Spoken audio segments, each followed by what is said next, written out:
Hey entrepreneurs, my name is Asanda Ntile. I'm a business coach and a business mentor, and I help my clients build and sustain thriving businesses. Welcome to our series on financial planning for entrepreneurs, where we talk about one of my favorite topics and something that I believe should be a key consideration for every single entrepreneur, and that is how effective risk management can support the growth and sustainability of your business. The success of your business will be directly linked to how well you manage business risk. Moreover, your ability to effectively manage business risk is going to be closely connected to how well you can identify the risks that are relevant to you. So, identification of risk is a critical exercise, and that is the thing that I want to talk to you about in this video. I'm going to go through 5 common risk categories that, will help you start doing the work of drilling down to look at how each of these risk categories is either manifesting or likely to manifest in your organization at some point in the future. Because the ultimate goal is to spot the risk and manage it effectively before they trip you up. The first category is financial risk, and this is a big one, whether you are starting out in the entrepreneurial journey or you are running and managing a much more mature business. So, when we talk about financial risk, we're talking about all the things that can negatively impact the financial health of your business. And these could include things like having cash flow problems that potentially result from customers paying you late, for instance. It could be things like cost overruns. So, spending more capital on a project than you had initially anticipated or had originally budgeted. It could also be things like making bad investments, continually, or even if it's a once off exercise, but plowing money into something that you thought would reap some kind of benefit and it didn't. And if we were to consider a real world example here, it could be a business that spends a lot of money on marketing because they are in the process of launching a new product or a service. But then it turns out that the sales that they had anticipated to make on just don't come through, or things are not as great as what the plan is, and the business ends up with insufficient cash flow to pay its vendors in the immediate future. And a potential mitigation strategy here that could be employed is starting off things by budgeting carefully and potentially keeping some cash reserves in case the project does not go according to your original plan. A common financial risk that I would like to highlight here, that I think is very often overlooked, is when a business is heavily reliant on either a single client or a single type of revenue. And if this sounds familiar to you and your environment, then a good place to start when it comes to your mitigation strategy is by reviewing all of your income sources, and consider what would happen if that one particular client left, or if that one stream of revenue either completely disappeared or was impacted partially in some kind of way. And that would sort of be your starting point in identifying what the impact on your business would be, so that you can look at ways of how to get around that as part of your overall mitigation risk mitigation strategy. The second category that I want to speak about is operational risk, and these are risks that affect your day-to-day operations, and could include things like equipment breakdown, supply chain disruptions, technology failures, or even key staff leaving your business unexpectedly. And if we were to consider, let's say, a real life example, let's imagine you are running a bakery and one of your ovens breaks down before a big catering event. Now, this is an operational risk because it slows you down and it hinders your ability to deliver on a customer order.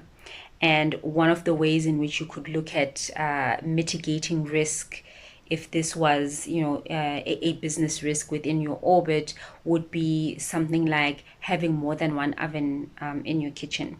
It could be instituting systems and processes that ensure that you have regular maintenance of all your ovens. It could be even having a backup supplier for emergencies. But I think what would be key here, if that were something that you were looking into, would be to identify those backup suppliers before an emergency occurs. The third category is what I want to call legal and compliance risk. Now, I guess ordinarily you can have legal risk as one category and compliance risk as a separate category. But for the purposes of our conversation, I want to bundle them up into a single category. These would be risks that come from not following the law, not sticking to regulations, or failing to abide to a contractual arrangement or an agreement.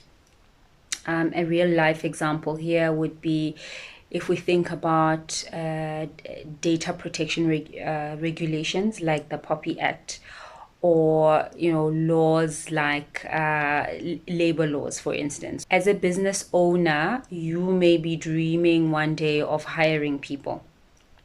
And if you were to hire someone without drafting a proper employment contract or having a proper legal mandate in place, or perhaps even because you have a team in place, or while you have a team in place, if you were to fire someone without due consideration of labor law requirements, you could find yourself at the CCMA. At the very least, or you could find yourself in court being sued by your former employee. And so a potential risk mitigation strategy here would be to ensure that you've got proper employment contracts in place, that you've got policies that articulate and document your HR processes. And certainly, I think one of the things that I like to emphasize to entrepreneurs that I come across is that if you need to consult an expert, then do so. You're not expected to know everything, and some areas require high levels of expertise and can get quite technical. And so it's okay to outsource certain functions within your business to a third party service provider, because the reality is that when you hire people, you're not just growing your business and you're not just building a team, but you are in fact taking on a legal obligation. And that is not something that you should be taking lightly at all. The fourth category that I want to speak about is liability risk. And this is simply the risk of being sued for any harm, any loss, or any damage that can be caused to a third party as a result of that party making use of your product or engaging in your services. This could result from things like a breach of contract. So that would be, let's say you missed a project deadline and now the client demands that they be compensated.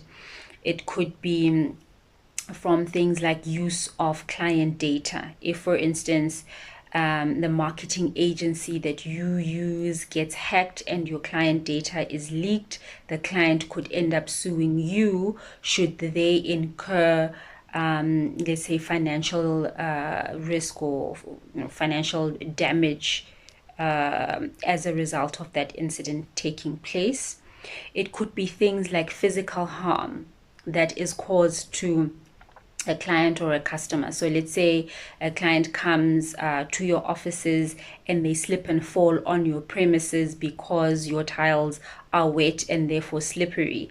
And the client then has a medical bill and would like to be compensated for those medical expenses by your company because they suffered, this injury and this financial loss because they were engaging in your services. And in a world post COVID-19, I think this kind of risk has become increasingly important because many entrepreneurs are working from home and don't always realize that their home-based office can expose them to liability risk that is not covered by the personal insurance policy that is covering their home, for instance. So, a standard home insurance does not cover business related activities that happen within those premises. The fifth and final category that I want us to look at is cyber risk. Cyber risk is becoming the biggest modern threat to entrepreneurs, especially as most businesses are increasingly relying on technology and digital tools to do business and to become productive. Cyber risk speaks to the potential of loss, damage, or disruption to your business due to things like it could be unauthorized access of your systems, of your data, etc. It could be attacks or misuse of your digital systems. It could be as a result of your online presence and having either your data or client data linked to that online presence. A cyber risk event could happen through something like a data breach where client information or even the personal information of your employees gets stolen, and it could result then in a client or even the employee taking legal action against your organization. Here, things like password hygiene can be a very effective mitigation strategy. Another common cyber risk event comes from activities such as phishing, I think that's how you pronounce it, where hackers can trick you into sharing sensitive information like passwords and banking details. So as your business grows and you hire people or bring even contractors into your business, make sure that you are training them on how to recognize things like suspicious emails and links to prevent or limit the possibility of these types of events happening. Another common one that I think a lot of entrepreneurs take for granted is using unsecured networks and devices. And this typically happens, when we're working from a coffee shop or a mall somewhere, and you are accessing public Wi-Fi from the restaurant, or you're sitting at the airport waiting for your flight and you log into the airport's Wi-Fi. And this is effectively where communication and even transactions can be intercepted because the network is not secure. I think what's critical to highlight here is that every single business that has a website, that has a point of sale system, that even has emails, is vulnerable to cyber attacks. And one breach can shut down your operations completely. All it takes is that one incident to drain your finances and damage your reputation with key stakeholders such as employees and clients. So managing cyber risk is key to business survival, and entrepreneurs should not ignore the potential negative impact that a single cyber event can have on your business operations. What you can be absolutely certain of is that no matter what industry you operate in or how unique your value proposition is, you have one thing in common with millions of entrepreneurs across the globe, and that is exposure to business risk. The list that we went through is by no means exhaustive, and there are many other risks that your business may be exposed to. And so I think what's important to note is that risk is always going to be there. And if it's not there now, you can expect it at some point in the future. Some of these risks will already be present in your business, whether you are aware of them or not. And the thing is for you to start doing the work to unearth what you are actually exposed to, including those risks that I guess until now you were not necessarily considering. So here is my final word. Understanding your risk exposure is the first step to protecting the business that you're building. And if you're wondering, I guess, where to from here, a practical next step is for you to consider each of these 5 areas for your business and ask yourself for each area, what could possibly go wrong here? This is going to help turn what I like to call invisible risks into something that you can now start planning for. When it comes to risk, the smart move is to be proactive. So the next time that you are reviewing your business strategy, don't just look at opportunities for the future, but also look at the risks that are inherent within your business environment, as well as the risks that you will be introducing as a result of going after those growth opportunities. I want to leave it here for this particular video. So until next time, keep building those businesses and keep on thriving.